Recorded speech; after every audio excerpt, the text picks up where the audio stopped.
You like Lumiere that much? Who do you like more? Me or Lumiere? Well, I don't know about you, Xavier, but I'm pretty sure the answer is you. Xavier! A fellow deep space hunter, our player first meets him while he's asleep on her first ever mission. A mysterious hunter, Xavier can slay wanderers in an instant, leaving our player stunned. As these colleagues turn into friends, Xavier helps our player enter the N109 zone in order to find what it is that we are seeking. Though even still, many mysteries around him remain. What is he hiding? Is he truly the legendary hunter Lumiere? How does he know so much about the N109 zone in Anakinus? And why does he seem so connected to us? Well, it all stems from a bond forged in another time, deep into deep space. Xavier was the crown prince of the planet Philos, a dying planet that needs the Aether Core to survive. Unfortunately, this core is found in the player's heart. Xavier falls in love with her, and the two bond as light seekers. Another version of our player rises to the throne after Xavier renounced it, and he and a group of people went back in time to see if Earth was inhabitable again. Unfortunately, there was a miscalculation in their travel, and they were stranded in the past. Xavier, on his mission to return to Philos and safely remove the Aether Core from our heart, begins to fall in love with us once more. Before playing Love in Deep Space, I'll admit I really didn't think much about Xavier. He just never really passed my mind, and I didn't care for him too much. But this is a lesson in don't judge a book by its cover, because the minute I started playing Love in Deep Space, he very quickly became my main. Like, full admit, I was hooked. Pretty much from the minute I first saw him. Like, oh wait, hold on, this is my type. On the topic of Smash Bros though, would Xavier be the Love in Deep Space representative? Maybe. Honestly, they all should get in alongside of MC, which that's a topic for a later date. But it really just boils down to if Enfold and Sakurai would rather choose one of the other love interests for their movesets. Besides, Xavier's not the most popular character, so he's probably not the first pick if a moveset was to be chosen. And even if he isn't the most popular love interest, he's still my guy, and goddammit, he's getting a moveset. So let's see what this Lightseeker turned Deep Space Hunter has in store. What if Xavier joined Smash Bros? Xavier! Alright, ready for round 3 of this talk? In-game, the player, also known as MC, can resonate with the 5 love interests of the game in combat. Xavier has 6 different companion forms: Deep Space Hunter, Evil Police, Distant Youth, Lightseeker, Lumiere, and King of Dark Knight. For Xavier, we'll be using most of his companions to build his moveset. Yeah, the Evil Police isn't really useful and is actively my least favorite companion in the entire game. It sucks, it's bad, I hate it, get it out of here. As for Xavier's evil, he's actually got one of the most powerful ones, that being Light. He's really going to be showing this off through swift and shining attacks. With his weapon of choice and his evil, Xavier will be a swordsy glass cannon fighter. Your mission? Attack. Stay on the offense as much as possible while knowing when to retreat. Use both MC and your abilities to come out on top. Xavier will be a lightweight fighter, sitting right up there with good old Sora. Xavier has insane speed, with his walk speed sitting in the top 40 of the cast. His initial dash and run speed though are so high that it ranks him as the 6th fastest character on the roster. Now you see why he's a glass cannon, huh? His airspeed is also really high, though Xavier does suffer from slower fall speed. That and, the fact that he's insanely lightweight. Xavier has 2 jumps and can also wall jump. Xavier's default appearance will be his Deep Space Hunter outfit, his modern hunter's garbs, and look of his default companion. Xavier's second alt will be his Lumiere outfit from his Twilight's Dawn myth. This is his alter ego he used in the 2034 Chrono Rift Catastrophe. A legendary outfit for a legendary hunter. Xavier's third alt will be his King of Dark Knight outfit from his Where Stars Scatter myth. This tells the story of the Mad King and the fall of Philos in another timeline. Though honestly, does look a little bit like Noctis. Xavier's fourth ult will be his leisure outfit from the daily outfit selection. He'll also be featured in his sleepless night hair. His fifth ult will be his Deep Space Hunter's recolor called Knight's Remnants. This gives his uniform a navy blue and black color scheme. His sixth ult will be a green and teal recolor. This loosely comes from the You and Midsummer event from last summer. It also just kinda works out because Xavier is an alien. His seventh ult will be a royal purple and gold recolor. Now this doesn't really have a source to pull from, it just kinda looks nice, Add some color variety. Although now saying that, it does kinda look like another king associated with light and golden flowers. And his eighth ult will be a recolor loosely based on one of his chibi forms, though it also pulls from the Distant Youth Companion. This will also be paired with his bunny kitty light ears and light tail. For his stage entrance, Xavier shoots down out of a blue flash of light, as if the battle he's in is a Wanderer's protofield, saying, "Will I get what I want this time?" If he's in his King of Dark Knight ults, he'll instead say, "We'll send them back to the darkness." As for taunts, Xavier's up taunt has him slide his hand across his sword, imbuing it with light. During this, he'll say a few different voice lines, including, "Let the battle begin. I am not afraid. And I'll send it back to its world." However, he won't say anything if he's in his King of Dark Knight outfits. His side tone has Xavier swing his sword in a circle before he holds it straight outwards. In his King of Dark Knight ult, he'll take his claymore and raise it high, keeping it close to himself while still holding it out, saying, "Life and death hand in hand." And his downtown has a bunny of the stars appear out of nowhere, hopping around him and MC. While everyone else may think it's cute, Xavier himself does not, as he grows jealous of the bunny for taking away MC's attention. Oh, I know I don't talk about this usually, but Xavier will have a unique idle animation where he'll fall asleep and won't wake up until you move if you stay idle long enough. And for victories, Xavier's first has him take a knight's stance, holding his sword up high with his eyes closed. It then glows with light as the moon and stars glow all around him. He then looks up into the sky, gazing off into the distance. The second starts off screen where Xavier seemingly cuts through the fabric of space to reveal the starlit sky from behind the victory screen.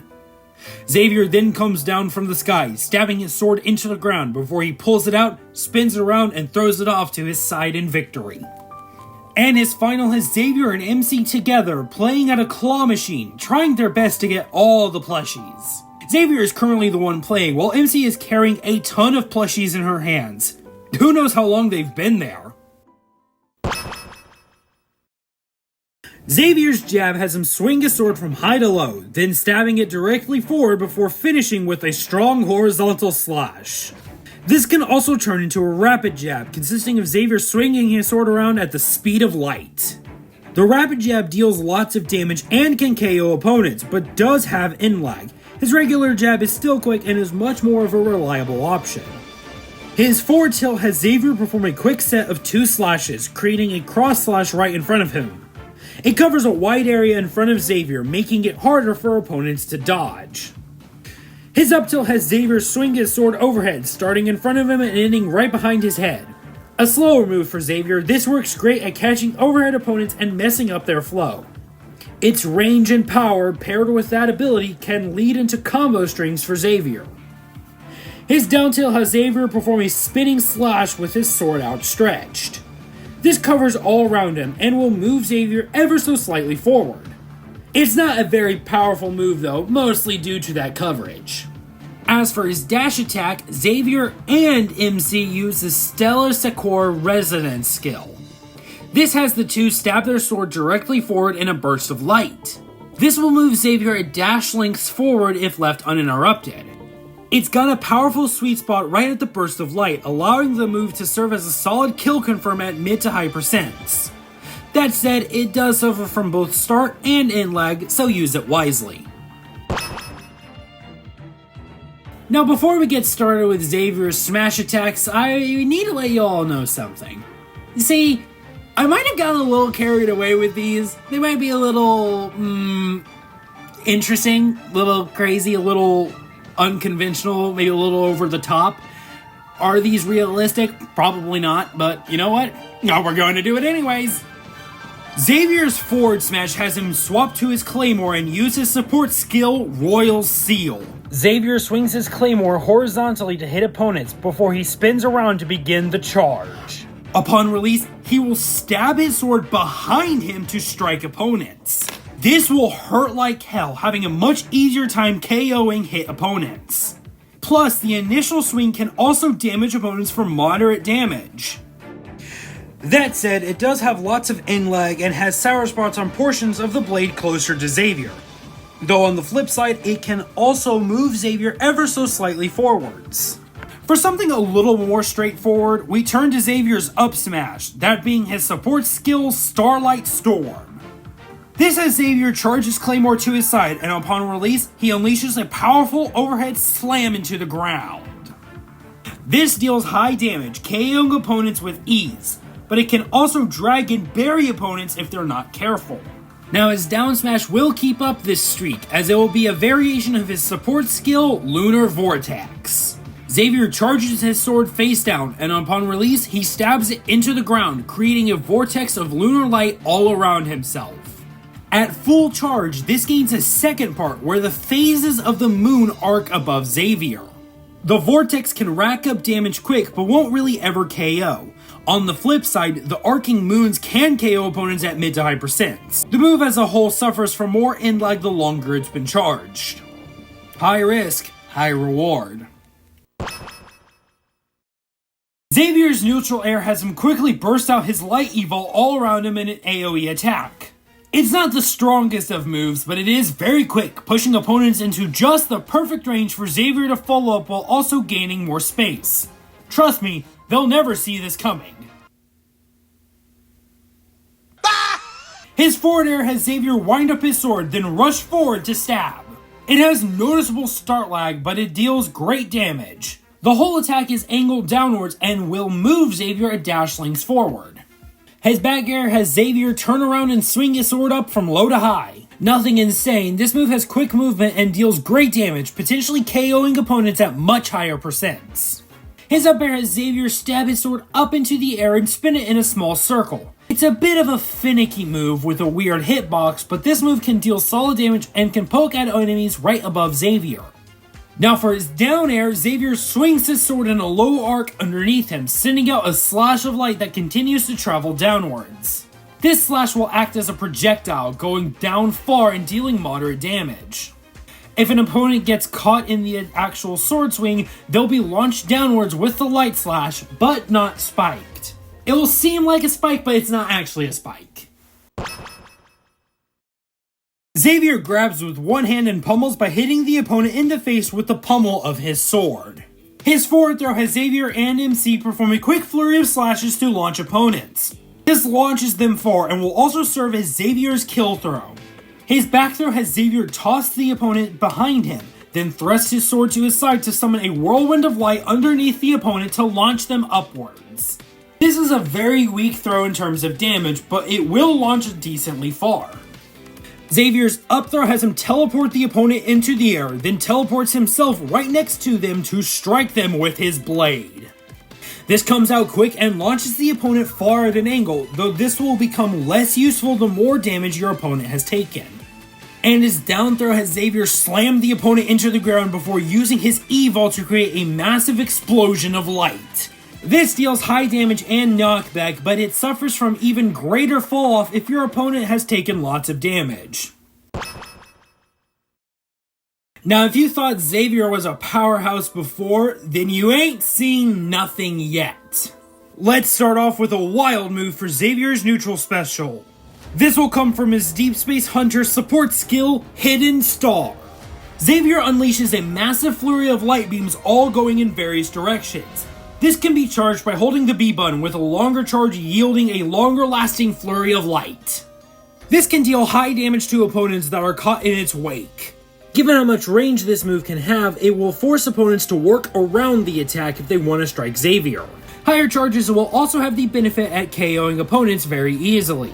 The biggest drawbacks of this move are that it suffers from end lag, with the end lag increasing the longer you charge, and it not being nearly as effective at lower charges. It can still put out a decent damage, but you're pretty much going to have to stay in place if you want this move to be effective. Hidden Star is a committal yet powerful attack, hailing from the stars shining through the sky. We all love Sora's Sonic Blade, right? Well, what if I just made it slightly more crazy? Well, Xavier has just that through his resonant skill, Lunar Radiance. In blue light, Xavier teleports forward and performs a triple slash with his sword. The damage output is okay, but honestly the damage is the least important thing here. After you complete one go of this, you can input the side B button again to perform the move again.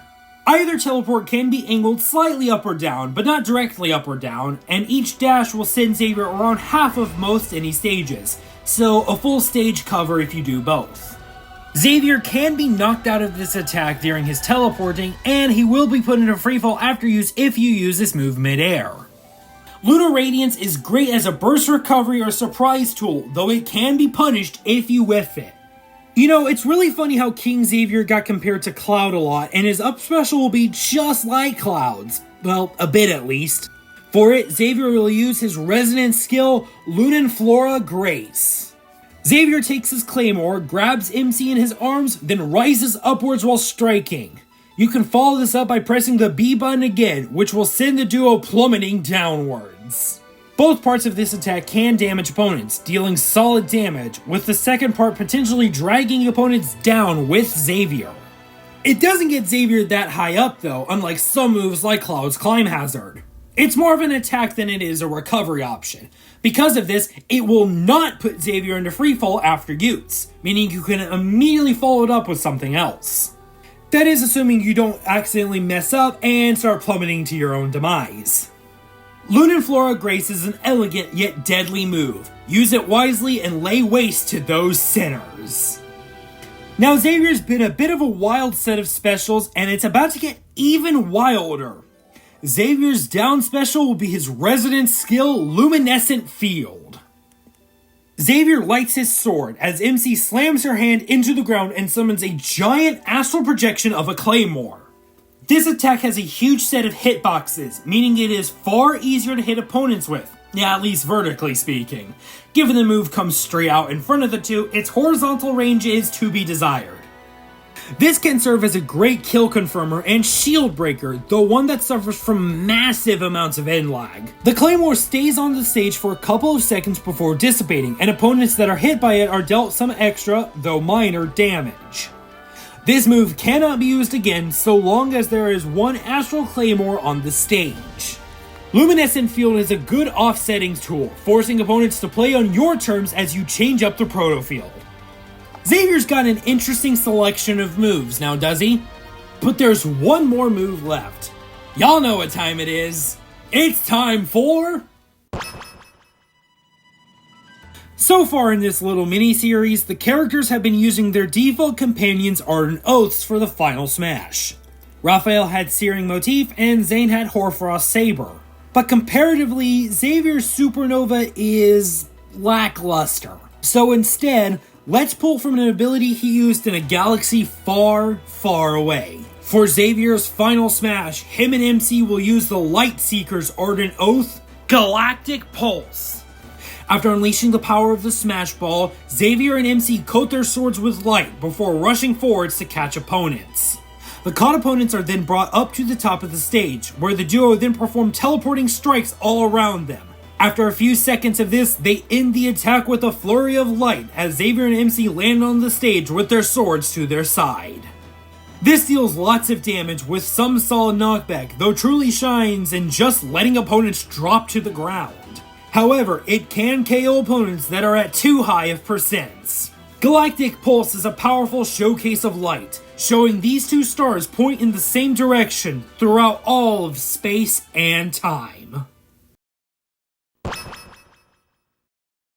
And that does it for What If Xavier Joined Smash Bros. Took long enough to do my actual name, but you know what? So glad we're finally here. So glad Xavier's come home. I know I harped on it a little bit in my intro segment, so I'm not going to talk too much more about it here, but genuinely, Xavier just very quickly grew to being my favorite guy. I was love at first sight. it wasn't first sight, but it was first sight actually playing the game, and I was like, oh boy, oh boy, oh boy, oh boy, oh boy. You know, I got the game for the mermaid artist. I'm staying in the game for the borderline Final Fantasy character who happens to be an alien. And you know what? Everyone's winning. Everyone's winning right now. Plus, this was just like a really fun moveset to do because, yeah, Xavier's a sword fighter, and I know those can get kind of stale, but he's such an interesting sword fighter that, like, not really. Like, it turned out to be way more fun and way more complicated than expected. All these flashing sword moves and, you know, spinning his claymore around and stabbing it backward for the forward smash. I don't know how well that's actually going to work, but honestly, it seemed kind of cool at the time. And honestly, didn't want to refix it for the moveset, so that's what you get. But I had a great time working on it, and I hope you all enjoyed it. Now, as for future movesets from Love and Deep Space, because you know they're still a thing, this is the halfway point of the mini-series of covering all of Love and Deep Space characters. Assuming we don't get a sixth love interest, which that is still on the table. Honestly, thought we would have heard by this point, but nope. That's Raphael, Zane, and Xavier done, the base 3, and that means next time we cover this series, which will be a few movesets from now, either like 2 or 3, it's gonna be guaranteed Silas, the fourth love interest, the bad boy himself. Bad boy, I would not call him the bad boy of the group. I'd call him a humble fruit vendor. That's what he is. But today we're talking about Xavier. So that's next time. And, yeah. But anyways, I hope you enjoyed this video. And if you did, you know what you can do? You can like the video. Or, how about this? You can comment on the video talking about how much you liked the video. Or ideas that you like or dislike from the moveset. Honestly, I'm open to hearing what all of y'all have to say.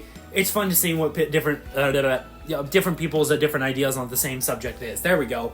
What else you can do? You could subscribe to the channel to watch more videos just like this. And if you go down into the description of the video, the description, there's a link. That link is to a playlist. That playlist contains all 34 movesets of the Smash Bros. Theory Kit series up to this point, and a couple extra videos, mostly those extra alts, thrown in here and there, so you can have a great time binge watching this. Take a shot every single time I say Sora.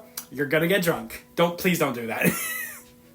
Now, with all that said, I hope you have an amazing rest of your day, and I will see you all next time. Bye-bye!